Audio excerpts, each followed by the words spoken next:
வேதம் கேட்போம். 148 சங்கீதம்.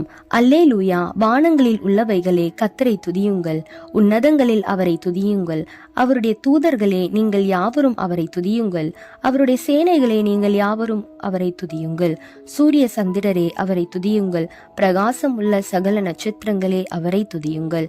வானாதி வானங்களே அவரை துதியுங்கள், ஆகாய மண்டலத்தின் மேலுள்ள தண்ணீர்களே அவரை துதியுங்கள். அவைகள் கர்த்தரின் நாமத்தை துதிக்க கடவுது. அவர் கட்டளையிட அவைகள் சிருஷ்டிக்கப்பட்டது. அவர் அவைகளை என்றென்றைக்கும் உள்ள சதா காலங்களிலும் நிலைக்கும்படி செய்தார். மாறாத பிரமாணத்தை அவைகளுக்கு நியமித்தார்.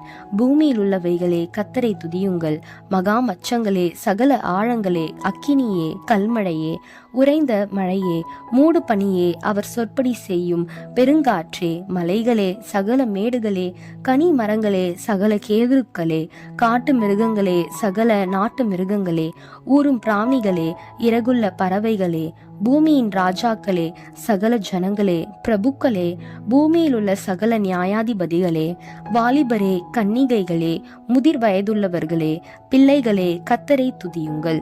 அவர்கள் கர்த்தரின் நாமத்தை துதிக்க கடவர்கள். அவருடைய நாமம் மாத்திரம் உயர்ந்தது. அவருடைய மகிமை பூமிக்கும் வானத்திற்கும் மேலானது.